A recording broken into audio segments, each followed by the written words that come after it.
Hey everybody, this is just a short video for the groundwater law activity, and all we're going to be doing is going over the answers. So for question number 1, why did Mr. Huber take Mr. Merkel to court? So you should have had something similar to this, because Mr. Merkel was wasting water by letting his artesian well flow freely, and thus lowering the water table, so Mr. Huber did not have the water that he needed. So again, as you hear these answers, if you need to fix yours, if you need to modify it a little bit to make sure that it's all correct, please do so. That way, if you use it on the test, everything's legit and correct. Number 2, what is a flowing artesian well? It's a well that is naturally flowing because it's pressurized and will rise to the surface without the need for a pump. So for when most of you ask, I said it's a naturally flowing artesian well. It just naturally flows. You don't have to worry about it. And it's pressurized because it has a confining layer above it. So the water will naturally come to the surface and it'll flow. And this is what Mr. Merkel kept running and was wasting water that way. Question 3, how did Mr. Merkel's action affect neighboring wells?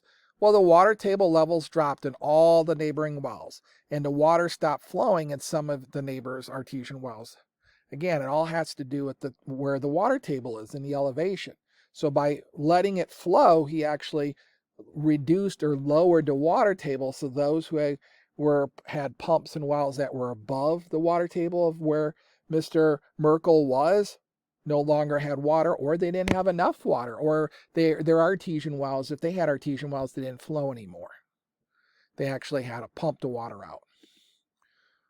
What did the state Supreme Court decide in this case? Well, back then, Mr. Merkel won the case using the English rule. They basically said that Mr. Merkel had an absolute right to use groundwater under his property. He could consume, sell, or even waste water from his well if he wanted. He could do whatever he wanted with that water.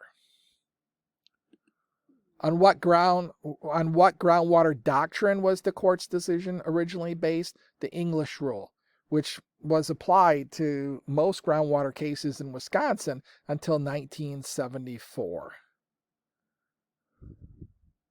So then the next question is this one.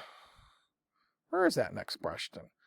So on what groundwater doctrine? So the next question was, let's go back to 1903. Imagine that you're on the Supreme Court and you are responsible for deciding the Huber versus Merkel case.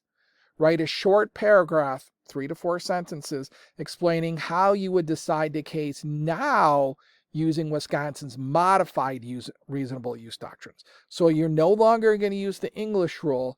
You are going to use the Wisconsin's modified use doctrine, which says a landowner may pump water from his or her land and use it for any beneficial purpose unless pumping water causes unreasonable harm to someone else by lowering the water table, or pumping has a direct and substantial effect on a lake, stream, or a wetland.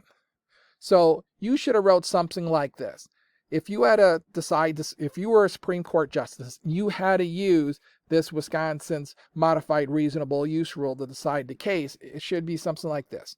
Mr. Merkel would need to cap his well and stop wasting water so his neighbors have enough water. The law states he may use his water for reasonable purposes and not waste it. And again, you read up above that he wasted it. He just let it flow.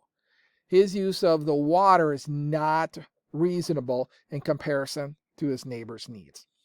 So again, make sure you have this turned in. Make sure if you did not show this to Mr. Rattoon the other day, and this is currently marked as absent in Infinite Campus, make sure you show them.